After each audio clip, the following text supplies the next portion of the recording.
तो last episode के and पे हमने देखा था कि डॉक्टर शाइन भी जो होता है वहां पर एक सीक्रेट एजेंट बनकर हमारे मास्टर गू से मिलने के लिए उसकी इम्प्रिजनमेंट ऑफिस के अंदर पहुंच जाता है। वहां पर पहुंचने के बाद उसे कहता है कि हम यहाँ पर तुम्हारी मदद कर सकते हैं, क्योंकि अगर तुम वाकई में यहाँ पर थ्रोन को हासिल करना चाहते हो, अगर तुम डीमन एम्परर के पहले डिसाइपल हो, तो फिर तुम यहाँ पर थ्रोन के हकदार हो, हम लोग यहाँ पर तुम्हारी मदद करेंगे। तो मास्टर गू से कहता है तो इसका मतलब यह है कि तुम ही वो बंदे हो जो यहाँ पर पीछे रहकर थर्ड यंग मास्टर के खिलाफ चालें चल रहे थे। तुम यहाँ पर सेकंड यंग मास्टर और फर्स्ट यंग मास्टर दोनों को भड़का रहे थे, तुम उन दोनों को मैनिपुलेट कर रहे थे ताकि वो थर्ड यंग मास्टर को मार डाले। क्या तुम मुझे ये बताओ कि तुम उन सभी डैगर्स का क्या करने वाले हो? उन डैगर्स के साथ यहाँ पर कौन सी मार्शल आर्ट्स परफॉर्म होने वाली है? उन डैगर्स का मकसद क्या है? तो शाइन भी उसे कहता है कि तुम्हें यहाँ पर सब कुछ पता चल गया, तुम तो वाकई में काफी ज्यादा इंप्रेसिव हो। तो तुमने यहाँ पर फर्स्ट यंग मास्टर और सेकंड यंग मास्टर की बात की है, तो मैं बता दूं कि वो दोनों ही बेवकूफ थे। वो दोनों यहाँ पर बिल्कुल भी कल्ट लीडर बनने के लायक नहीं थे, लेकिन तुम यहाँ पर अपनी तरफ देखो, तुम कल्ट लीडर बनने के लिए बिल्कुल परफेक्ट हो। जबकि मास्टर गू से कहता है कि मेरे सवाल का जवाब दो, उन सभी डैगर्स का क्या हुआ? तो शाइन भी उसे कहता है कि मुझे लगता है कि तुम्हें यहाँ पर जल्दी वो बात पता चल जाएगी। अगर तुम हमारे साथ हाथ मिला लेते हो तो फिर तो तुम्हें यहाँ पर वो जल्दी पता चल जाएगी कि हम उन डैगर्स का क्या करने वाले हैं। हमारा यहाँ पर एक बहुत ही अच्छा प्लान है। उस प्लान को यहाँ पर फर्स्ट यंग मास्टर और सेकंड यंग मास्टर कभी पूरा नहीं कर सकते थे, लेकिन तुम्हारा नाम सुनने के साथ ही यहाँ पर सभी लोग, यानी कि आधे लोग तो डिवाइन डीमन कल्ट के, वो तुम्हारे सामने डर से ही अपना सर झुका देते हैं, क्योंकि तुम पिनलाहाल मास्टर हो। इसी वजह से मुझे लगता है कि अगर तुम यहाँ पर कल्ट लीडर बन जाते तो फिर तो सभी लोग तुम्हारी बहुत ज्यादा रिस्पेक्ट भी करेंगे और सभी लोग तुमसे डरेंगे भी। मुझे नहीं लगता कि तुम्हें यहाँ पर कोई कल्ट लीडर बनने से रोक सकता है, क्योंकि अगर ये बात वाकई में सच है कि तुम डीमन एम्परर के फर्स्ट डिसाइपल हो। तुम्हें वाकई में लगता है कि थर्ड यंग मास्टर को यहाँ पर हमारे एम्पायर का मास्टर होना चाहिए? क्या तुम्हें लगता है कि वो डीमन एम्परर बन सकता है? क्या तुम्हें लगता है कि डीमन एम्परर बनने के बाद वो परफेक्ट रहेगा? क्योंकि वो किसी भी एंगल से परफेक्ट नहीं है। तुम भी अच्छी तरह से जानते हो कि वो कितना ज्यादा खतरनाक इंसान है। लास्ट टाइम उसने मॉक फैमिली के साथ जो कुछ भी किया था उस सबको तुमने खुद अपनी आंखों से देखा ही होगा, क्योंकि तुम पिनलाहाल मास्टर हो। इसी वजह से हम लोगों को लगता है कि इस वक्त पूरे डिवाइन कल्ट को चलाने के लिए अगर कोई परफेक्ट कैंडिडेट है तो वो तुम हो, यानी कि तुम यहाँ पर बिल्कुल अच्छे डीमन गार्ड बन सकते हो। तो मास्टर गू से कहता है कि तुम एक बहुत अच्छी स्पीच देते हो,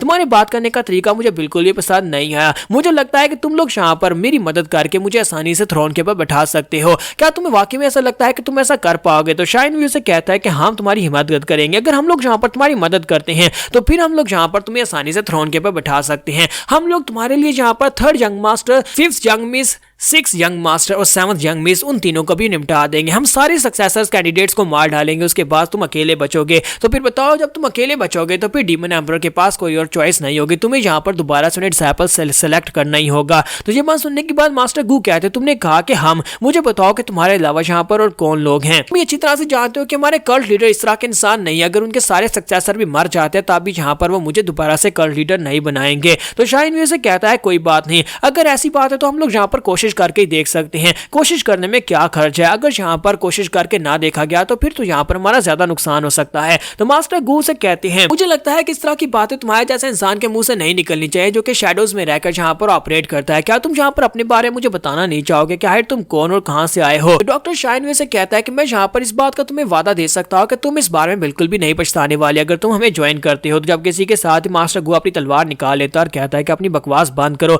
लेकिन तुम यहाँ पर बहुत ज्यादा पछताने वाले हो कि मेरे पास यहाँ पर तुम आए ही क्यों। तुम्हें क्या लगता है कि तुम्हारे जैसा एक ऑफिसर जो ग्रेन सप्लाई डिवीजन से है वो यहाँ पर आकर मेरे सामने बात कर सकता है? तुमने यहाँ पर एक बहुत बड़ा क्राइम किया है, पिनलाहाल मास्टर के ऑफिस के अंदर स्नीक करके, यानी कि यहाँ पर घुसकर, और अब तुम्हें यहाँ पर इसकी सजा भुगतनी पड़ेगी। तुमने कहा कि तुम्हारे साथ और लोग भी हैं, इसका मतलब यह है कि उन सभी लोगों को भी तुम्हें खुद ही बताना पड़ेगा कि वो सभी लोग कौन हैं। वो अपनी तलवार के साथ उसके ऊपर अटैक करता है, जबकि शाइन भी उसे कहता है कि इसका मतलब यह है कि तुमने अपना रास्ता चूज कर लिया, तुम यहाँ पर हमारा साथ नहीं दोगे। अगर तुम यहाँ पर हमारे खिलाफ हो तो इसका मतलब यह है कि तुम्हें इस बात का बहुत सा पछतावा होने वाला है। और साथ ही डॉक्टर शाइन भी वहां पर से गायब हो जाता है। स्टेल्थ टेक्निक को यूज करके वहां से गायब होने के बाद उनके हाल के अंदर वहां पर नीचे उतरता और कहता है कि मैं वहां पर से मरते मरते बचा। वो बंदा बहुत ज्यादा पावरफुल है, सुप्रीम बी के मास्टर के सामने मैं कुछ भी नहीं हूँ। हालांकि मेरी स्टेल्थ टेक्निक काफी ज्यादा पावरफुल है और मैं वहां पर से बचकर निकल आया। चलो शुक्र है कि मैं निकला, अब जल्दी से यहाँ से निकल चलते हैं, इससे पहले कि यहाँ पर मैं किसी और खतरे में पड़ जाऊं। और इसी के साथ उसके मुंह पर एक जबरदस्त पंच पड़ता है। तुम्हारा हाजिन वहां पर पहुंच जाता है, उसे एक पंच मारता है, साथ ही अपने ओरा को रिलीज करता है, क्योंकि वो अल्टीमेट डीमन राम है। इसी वजह से उसके ओरा के सामने वहां पर शाइन भी बिल्कुल हरकत भी नहीं कर पाता।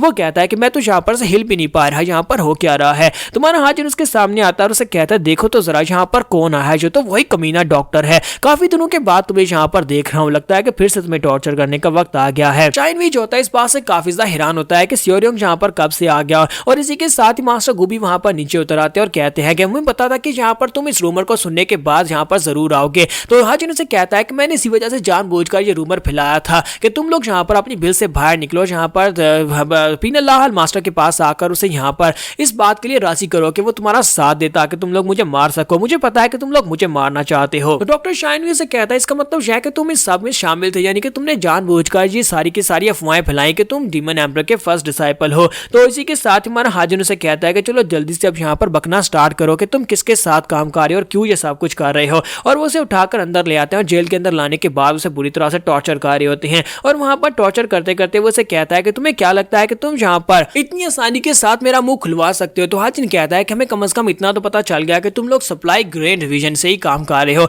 मुझे ये भी पता है कि तुम लोग मुझसे नफरत करते हो, इसी वजह से मेरे खिलाफ ये सारी साजिश कर रहे हो ताकि तुम लोग मुझे मार सको। मास्टर गू से कहता है कि हमें इतना पता चल गया कि तुम लोग यहाँ पर बाकी के सक्सेसर्स को भी समय शामिल कर रहे थे, तुम उनको मैनिपुलेट करके थर्ड जंग मास्टर को मरवाना चाहते थे। तो मास्टर गू से कहता है कि अगर मैं यहाँ पर बाकी सभी लोगों की बात करूँ तो हो सकता है कि वो इससे नफरत करते हो, लेकिन तुम तो यहाँ पर इससे ज्यादा नफरत कैसे कर सकते हो, क्योंकि तुमने यहाँ पर इसकी नौकरानी के साथ जो कुछ भी किया उसके बाद इसने तुम्हारे साथ वो सब कुछ किया था, फिर तुम यहाँ पर इसे इतनी नफरत क्यों करते हो कि तुम इसे मारना चाहते हो। तो ये बात सुनने के बाद मास्टर शाइन भी काफी ज्यादा गुस्सा हो जाता है और उसे कहता है कि तुम्हें लगता है कि मैं इससे नफरत नहीं करता, मैं इससे बहुत ज्यादा नफरत करता हूँ। इस कमीने ने मेरा सब कुछ छीन लिया। मैं फोर्थ जंग मास्टर के साथ बहुत ज्यादा खुश था, लेकिन इस कमीने की वजह से मैं बर्बाद हो गया। तुम्हारा हाजिन कहता है कि तुम एक बहुत ही कमीने और घटिया इंसान हो, तुम यहाँ पर अपनी गलती को नहीं मान रहे कि तुमने मेरी नौकरानी के साथ क्या किया था, और ऊपर से तुम यहाँ पर ये कह रहे हो कि मैंने तुम्हारी जिंदगी बर्बाद कर दी। तो शाइन भी चिल्लाकर उसे कहता है कि बकवास बंद करो, मुझे यहाँ पर किसकी सजा दी गई, जबकि मैं तो सिर्फ और सिर्फ अपने मास्टर के ऑर्डर्स को फॉलो कर रहा था। मेरे मास्टर ने कहा कि जाओ जाकर नौकरानी के साथ ये सब कुछ करो, मैंने जाकर कर दिया और तुम यहाँ पर मुझे इसके लिए सजा कैसे दे सकते हो।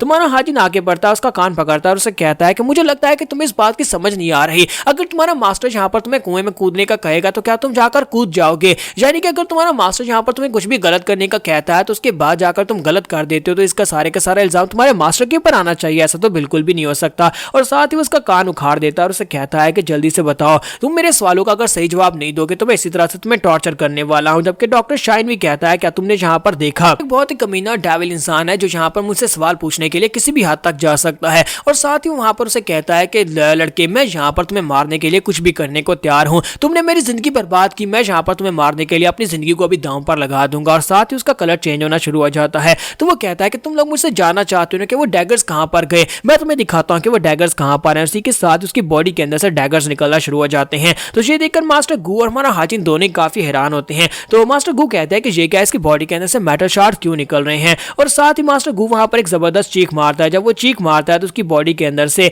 वो जो डैगर्स होते हैं वो फट जाते हैं, उसकी बॉडी फटती है और बॉडी फटने के साथ उसकी बॉडी के अंदर से डैगर्स निकलते हैं। तो हाजिन कहता है कि ऐसा नहीं हो सकता, ये तो एक्सप्लोसिव पॉइजन डैगर टेक्निक है। डॉक्टर शाइन भी वहां पर आत्महत्या कर लेता है, वो वहां पर खुदकुशी कर लेता है, जिसकी वजह से उसकी बॉडी बॉम्ब की तरह फट जाती है। और उसकी बॉडी के अंदर उसने अपनी बॉडी के अंदर डैगर्स को छुपा रखा होता है। वो डैगर्स वहां पर बिल्कुल बुलेट्स की तरह शूट होते हैं और एक डैगर जो होता है वो तो हाजिन के पास से होकर गुजरकर पीछे जाकर दीवार में लगता है। तो डॉक्टर शाइन भी ने यहाँ पर इनको और कोई भी इंफॉर्मेशन नहीं दी कि इनके ग्रुप में और कौन लोग हैं और इनके ग्रुप का लीडर कौन है। इसी वजह से ये इन्फॉर्मेशन जो है यहीं पर क्लोज हो जाती है। तो क्या हाजिन इनके लीडर को पकड़ पाएगा या नहीं। तो एपिसोड की एक्सप्लेनेशन अच्छी लगी तो कमेंट करके जरूर बताइएगा और वीडियो को लाइक करना मत भूलिएगा। Thank you.